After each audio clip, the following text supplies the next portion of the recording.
ឡាញ់តែអូនមួយថាស្មាលោសូនសងខា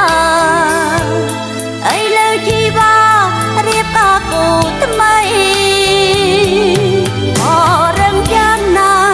ក៏ឲ្យកុំដេញបានដែរចំពោះរូបអូនយូរស្លាប់ក៏មិនកែប្រែរភ្លេងពីសំបន់អើយអូនឈឺចាំអិនឡាមានតែស្រទេរំលែកទុកបា